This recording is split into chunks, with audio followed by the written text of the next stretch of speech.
How to budget. 8 places you need to put your money if you're a beginner investor. If you click this video, that means you're interested. Let me guess, you're a beginner investor too? Aha! Well, stretch, because today's topic will be needing you to truly focus. If you've been following us since the beginning, then you already know that we always talk about money. Well, it's so obvious in the name too. Anyway, welcome. This is Finance Boss. Today, let's talk about how to budget and the 8 places you need to put your money if you're a beginner investor. If that sounds good to you, then give this video a thumbs up, and if you're new, subscribe. So let's dive in. The first place your money needs to go when you get paid is straight to your 401k. And if you live outside the US, most countries have their own version of a 401k plan as well. Typically, you can route a percentage of your paycheck to your 401k, and your contributions will get deducted from your paycheck before the direct deposit even hits your account. Also, as part of your employee benefits package, many employers offer to match your 401k contributions up to a certain amount. Basically, for every dollar you put into your 401k, your company will put in $1 as well. Sometimes it's dollar for dollar. Sometimes it's less. Sometimes it's more at my first job. The employer matched with 3-4, which was pretty amazing. So 401k employer match is free money. So there's absolutely no reason not to max it out. Even if you don't listen to anything I say in this video, at least contribute to your 401k up to the full employer match. So, give your HR department a call and make sure you're maxing out your 401k employer match. Now, what is your sell? So, for all you freelancers and entrepreneurs out there, you probably don't have a 401k. So, what you can do instead is open either a solo 401k or an SEP IRA.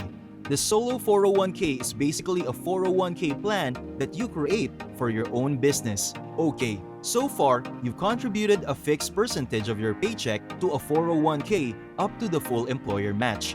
Then, the next step is to have the rest of your paycheck deposited into a checking account. This checking account is your financial hub, and any and all bill payments and spending will happen out of there.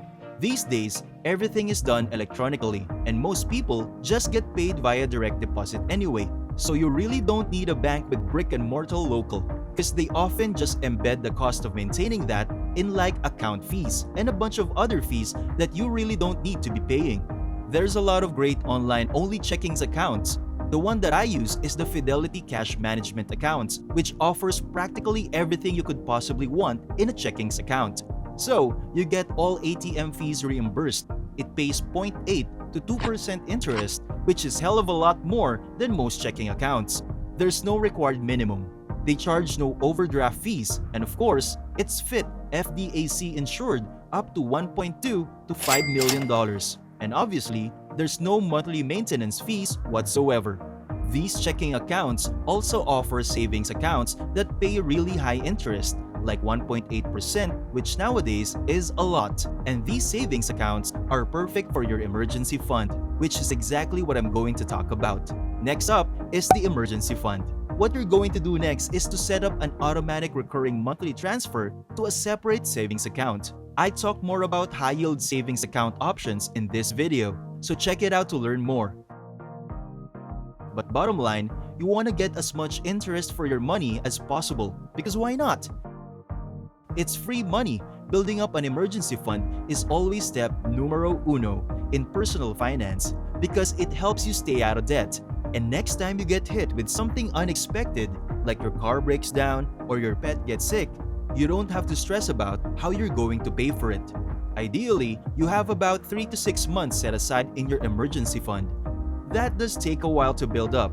To sow $1,000 makes a greater starter emergency fund. Starter emergency fund already puts you ahead of the 61% of Americans who don't have even $1,000 saved to cover an emergency. $1,000 is very doable, and it's much better than nothing. So just start with $1,000. I want you to set up an automatic monthly transfer from your checkings account to the savings account and just make, $100 a month. That'll get you to $1,000 in 10 months. And once you have it, you're just going to get this awesome boost of confidence, and that's going to help you crush some of the other budgeting goals that I'll be talking about next. So far, you've gotten paid into your checking account hub. After a portion got taken out of your 401k, then you make an automatic monthly transfer to your emergency fund until you build up to at least $1,000. And the emergency fund is in a high-yield savings account, and you're going to put some money into a Roth IRA. A Roth IRA is a type of tax-advantaged investment account that'll help you save and invest for retirement. Tax-free. The reason why you should absolutely get it, it's because it's the only investment account that allows you to just avoid paying taxes on all your investment gains. So, when you invest within a Roth IRA, there's a lot of tax savings that come with that. I talk more about Roth IRAs and how they compare to other retirement accounts in this video right here. So, check it out to learn more. Some good places to open a Roth IRA or Fidelity or Vanguard if you're a more DIY investor. But if you kind of want everything just done for you, then you can also open a Roth IRA with a robot. And the Roth IRA is the single best way to enjoy a tax-free retirement. So start putting money away, budgeting into a Roth IRA and your future. Now it's time to also pay your living expenses. To notice how I didn't start off the budget by paying your bills. First, everything up until now was to start putting money away into your own accounts.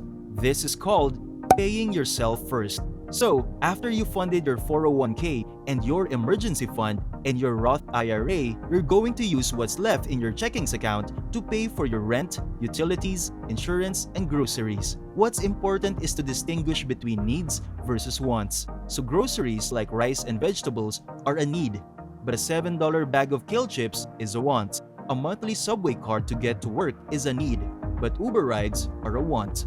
The next thing to budget for is non-retirement savings goals, such as a down payment on a house or a trip that's coming up, or an upcoming wedding that you want to go to, or if you're saving up for your own wedding and things like that. This step is really important because you really shouldn't be financing things like that if you want to get ahead, because otherwise you'll always be playing catch up. And finally, this is my favorite part. Once you fund your retirement goals and your non-retirement short-term goals, now it's time for guilt-free spending. So as long as you've taken care of all of your financial priorities first and you've paid all your bills, then you can spend whatever's left in your checkings account guilt-free. Also, what's good about the system is that you don't have to keep this strict budget with a million different line items, because I really don't think that's realistic. Again, guilt-free, alright? This bonus last step is optional. If you're able to get this bonus step, then you obviously have a lot of disposable income, and you're doing really great with your money.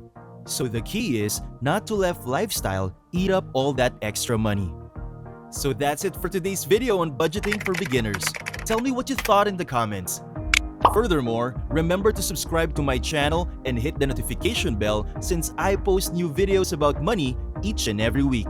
See you on the next one.